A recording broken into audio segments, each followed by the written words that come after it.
On m'a fait remarquer il n'y a pas longtemps que ma chaîne YouTube était pleine de vidéos sur tous les aspects très moches du maquillage, comme pourquoi c'est littéralement jeter son argent d'en acheter autant, pourquoi les youtubeuses beauté sont littéralement noyées dedans et que ça fait augmenter le prix du maquillage de tout le monde, ou encore comment le marché du maquillage entretient l'esclavage des petits enfants. Du coup, je me suis dit, aujourd'hui, on pourrait essayer de faire une vidéo sur une note plus positive. Du coup, je vous propose le premier tuto maquillage fait par une chaussette. Bonjour! Ah, vous, t'avais aucune idée de comment commencer cette vidéo? Absolument aucune, mais c'est pas grave, c'est parti. Je tiens par contre à commencer cette vidéo par un petit disclaimer. Je ne suis absolument pas une maquilleuse professionnelle. Je ne suis qu'une consommatrice de maquillage occasionnel qui regarde beaucoup trop YouTube et qui aime partager ses opinions. Parce que c'est la beauté d'internet, pouvoir partager ses opinions, partager ses astuces et faire gagner du temps aux nouveaux venus et leur éviter des erreurs. N'hésitez donc pas en commentaire à partager vos propres expériences sur le sujet ou à me reprendre quand je dirai de grosses conneries qui risquent d'arriver dans cette vidéo. Ça changera pas beaucoup d'habitude du coup. Oh, toi je t'ai rien demandé. Commençons donc avec notre première étape, l'anti-cerne. L'anti-cerne, c'est une crème ou un liquide qui, comme son nom l'indique, sert à cacher les cernes. Pour l'anti-cerne, le plus important, c'est de prendre la bonne couleur. L'anti-cerne doit être de la couleur de votre carnation ou un tout petit peu plus clair. Prenez l'anti-cerne trop foncé, vous ne camouflerez rien du tout et vous ressemblerez à un zombie. Prenez-le trop clair et vous ressemblerez à un hibou. Il y a plein de manières différentes de l'appliquer, hein. Les marques vont vous vendre 1 million de pinceaux, mais la meilleure et la moins chère, ça reste les doigts. En effet, les doigts sont le meilleur applicateur de maquillage qui existe, tout simplement à cause de la chaleur corporelle, qui permet d'intégrer plus facilement les produits. Du coup, l'anti-cerne. Vous en mettez sur votre doigt et vous tapotez sous l'œil.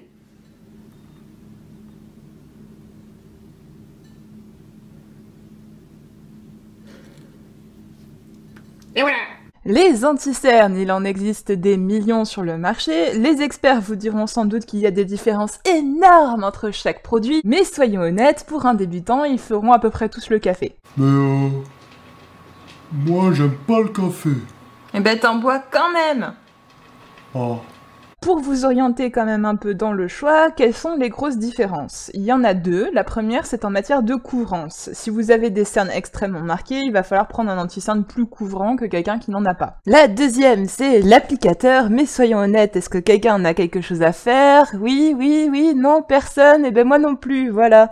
Après, soyons honnêtes, hein, le vrai aspect à considérer dans votre choix, c'est que les anti-cernes étant des produits liquides, ils vont avoir une durée de vie assez faible. En général, ils vont périmer environ 6 mois après ouverture. Donc, est-ce que ça vaut vraiment le coup de claquer 35 balles dans un anti-cerne, à moins que vous sortiez d'un film de George Romero? Je ne pense pas. Une fois que vous avez donc bien camouflé ces cernes, vous pouvez utiliser l'anti-cerne pour aussi camoufler les boutons, ce qui est vachement bien quand même. Et on couvre le bouton.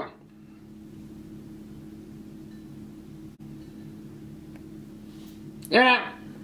Passons ensuite à notre deuxième étape, le fond de teint. Le fond de teint sert à unifier le teint et à camoufler les petits défauts. Il en existe de deux types, il y a les fonds de teint en poudre et les fonds de teint liquides. Globalement, les deux feront le café, hein. Quoi? Encore? Eh oui! Oh. Les fonds de teint liquides auront tendance à être plus légers et à donner un aspect plus naturel. Par contre, ils ont une durée de vie moyenne de 1 an, alors que les fonds de teint en poudre mettront beaucoup plus de temps à périmer. Et ça, on aime! Alors, en termes d'application, vous pouvez essayer de l'appliquer au doigt, hein, mais en général, le résultat est un peu hasardeux et aura tendance à donner des crises cardiaques à Christina Cordula. Du coup, pour le fond de teint, il y a majoritairement deux écoles d'application, l'éponge et le pinceau. Alors la différence principale entre les deux, c'est que l'éponge va avoir tendance à donner plus de couvrance, mais aussi à utiliser plus de matière, parce que l'éponge va boire le produit. Les pinceaux ont tendance à être beaucoup plus chers que les éponges, et ce pour une raison simple. Les éponges, pour des questions d'hygiène, doivent être régulièrement jetées et remplacées, alors que les pinceaux peuvent être lavés et réutilisés. Bon, vous pouvez voir qu'il existe des éponges plus ou moins chères, hein, mais comme il faut régulièrement les jeter, c'est pas la peine d'en acheter à 20 balles quoi. Moi personnellement je préfère les pinceaux, mais c'est mon opinion. Pour le fond de teint, il faut prendre la couleur exacte de votre carnation. Parce que oui, hein, on a toutes fait l'erreur d'en prendre un plus foncé, l'histoire de ressembler à une déesse haïtienne, alors que dans la plupart des cas on ressemblait à des Oompa Loompa. Le fond de teint, vous le prenez et vous l'appliquez en l'étirant.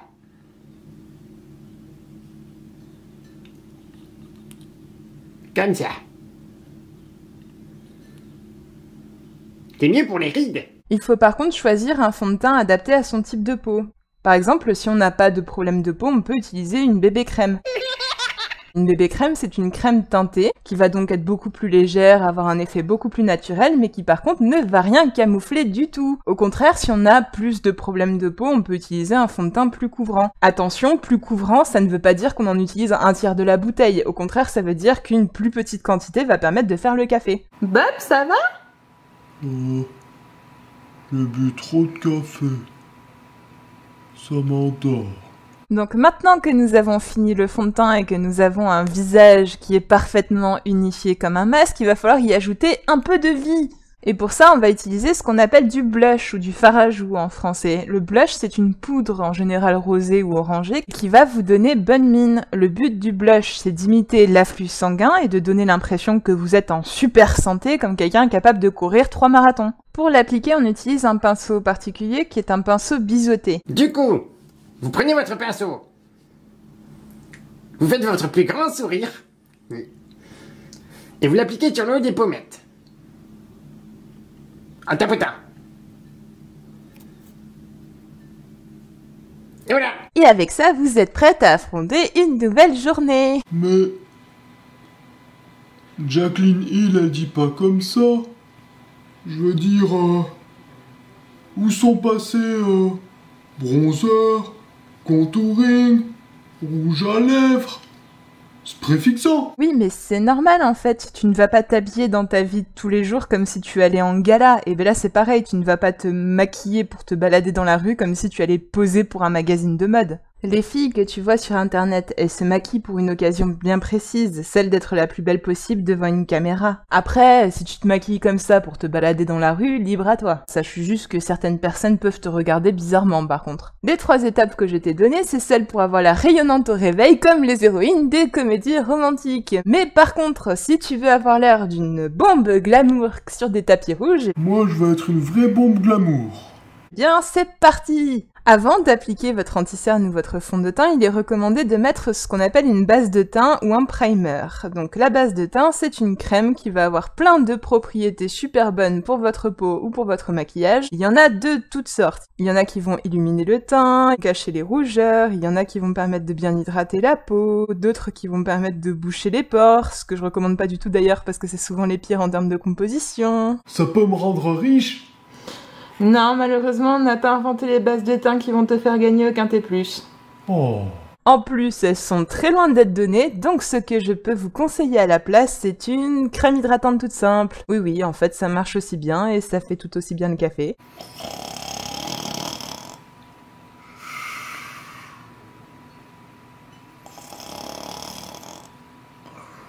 Si vous voulez aller plus loin, ce que vous pouvez faire aussi, c'est après avoir mis le fond de teint et avant de mettre le blush, vous pouvez appliquer ce qu'on appelle de la poudre de soleil ou aussi bronzer. Mais j'ai déjà appliqué mon blush. Chut.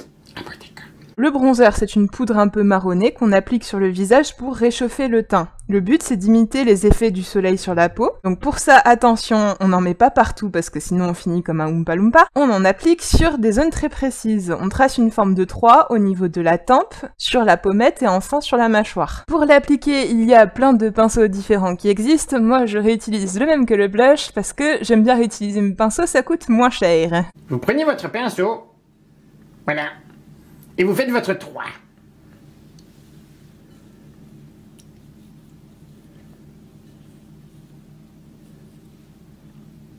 En partant du front, c'est important.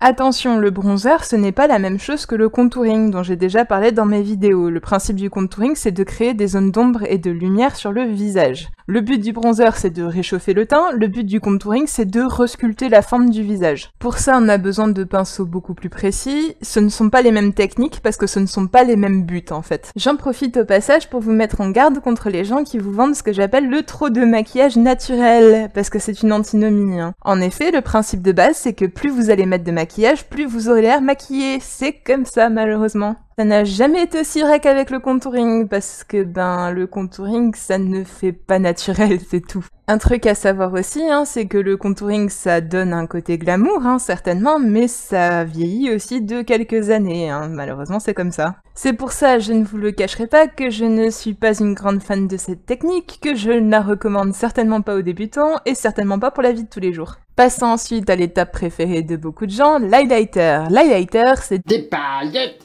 Et ces paillettes, on va les mettre sur les zones qui vont attirer la lumière ou qu'on veut agrandir. Tu les mets sur le haut des pommettes. Là, ça brille. Et sur l'arrêt du nez.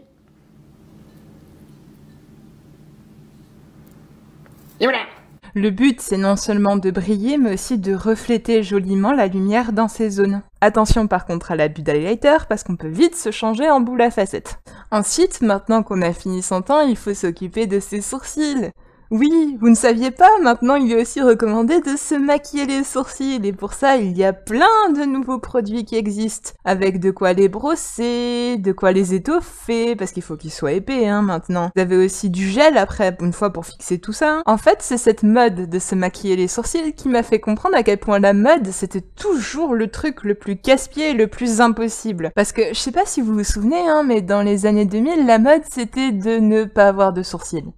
Tu as des sourcils, c'est mal, il faut les épiler et qu'ils soient tout fins. Et ben maintenant que toutes les filles se sont embêtées pendant des années à s'épiler les sourcils au point que ça repousse plus, la mode c'est « Oh, il faut avoir des sourcils épais ». Faut toujours qu'ils soient épilés, attention, mais il faut qu'ils soient épais. T'as des sourcils fins, et ben tu vas les maquiller. C'est pour ça, moi j'étais bien contente avec mes sourcils super épais, parce que même après des centaines et des centaines de batailles avec la pince à épiler, ils ont toujours repoussé de façon anarchique comme s'ils allaient conquérir le monde, et ben pour le coup, ça m'a arrangé.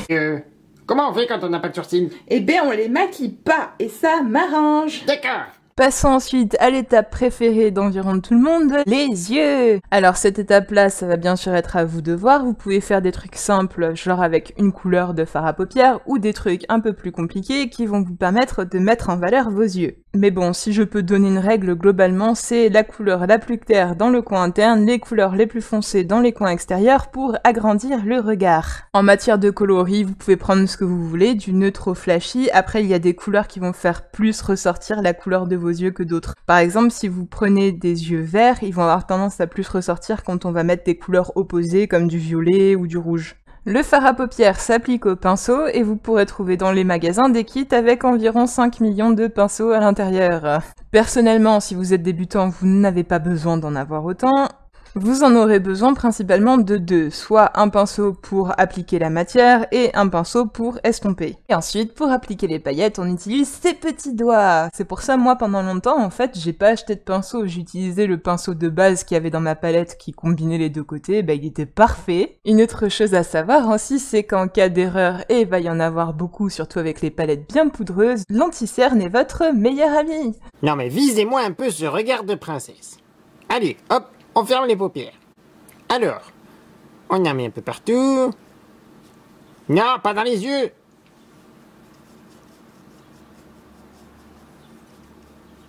Voilà, comme ça. On change de couleur.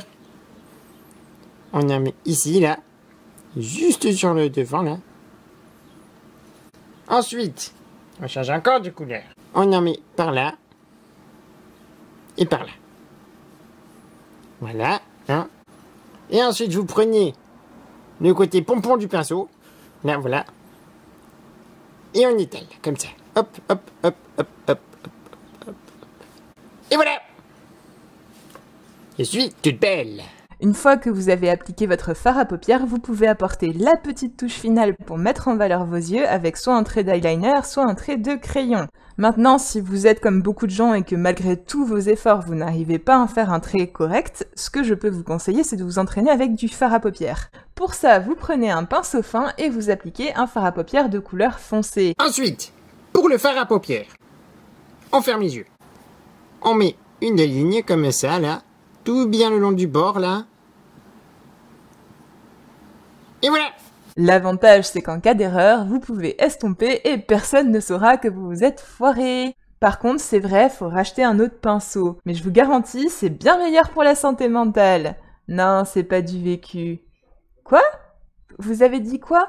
Faut que j'aille tuer qui, là? Une fois le liner appliqué, vient ce que j'appelle l'étape de l'arnaque. Les cils. Pourquoi j'appelle ça l'étape de l'arnaque? C'est très simple, parce que le moyen standard de mettre en valeur ces cils, c'est un mascara, et un mascara, ça dure en moyenne 3 mois. Donc, s'il vous plaît, réfléchissez bien avant d'acheter un mascara à 30 balles, parce que oui, malheureusement, ça existe. Une alternative que vous pouvez faire, et que ça me fait mal rien que d'en parler, c'est les faux cils. Pourquoi ça me fait mal? Bah déjà, rien que le principe d'avoir de la colle aussi proche de mes yeux, genre, oh non. Et surtout quand tu vois le prix, quoi. Parce que tu dois les changer après seulement quelques utilisations, sinon la blague n'est pas drôle, tu comprends? Pour la petite touche finale, on va utiliser un rouge à lèvres. Le rouge à lèvres, vous en avez de plusieurs sortes. Vous avez les rouges à lèvres en tube, les rouges à lèvres liquides, que vous avez en version mat ou en version pailletée ou argentée. Ensuite, vous avez ce qu'on appelle les gloss. Les gloss, ce sont des liquides transparents qui vont donner un aspect brillant aux lèvres. La première règle à connaître en matière de maquillage, c'est que si on se maquille fortement les yeux, on se maquille faiblement les lèvres et inversement, sinon on a l'air d'un clown.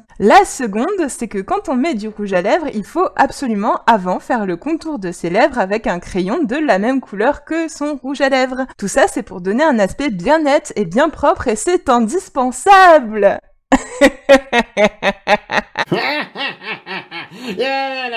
T'as cru que t'allais m'avoir? Vous y avez cru? Non mais sérieux, moi jamais j'ai fait ça. Attends, t'as déjà vu le prix des rouges à lèvres? Tu crois qu'en plus je vais m'embêter à aller acheter un crayon par couleur de rouge à lèvres que j'ai envie de mettre? Je vous autorise à me juger, mais sachez que mon compte en banque me remercie. Et voilà, une vraie Betty Boop. Pour finir, on va fixer tout ça parce qu'il y en a bien besoin, non pas avec de la colle parce que c'est très mauvais pour la peau, mais avec de la poudre. Pour ça, on applique un léger voile de poudre avec un pinceau qu'on a utilisé précédemment. Et comme ça, vous êtes une vraie chaussette sublissime. Ce que vous pouvez faire aussi, c'est utiliser un spray fixant qu'on appelle aussi setting spray, mais personnellement, je suis dans le camp de ceux qui pensent que ça ne sert absolument à rien. Wesh la fille, elle se prend pour qui? Elle raconte n'importe quoi. Quoi? Qu'est-ce qu'il y a? Je t'entends râler là. T'es pas content? Tu veux te battre, c'est ça? Tu veux te battre avec moi? Et c'est avec cette 11e étape, oui ça commence à faire beaucoup, qu'on va conclure cette vidéo. Si vous avez aimé, n'hésitez pas à laisser un petit like, ça fait toujours plaisir, à vous abonner si ce n'est pas déjà fait, et moi je vous laisse, je vais aller empêcher mes sourcils de conquérir le monde. Rêve d'être au-dessus et Au revoir les gens.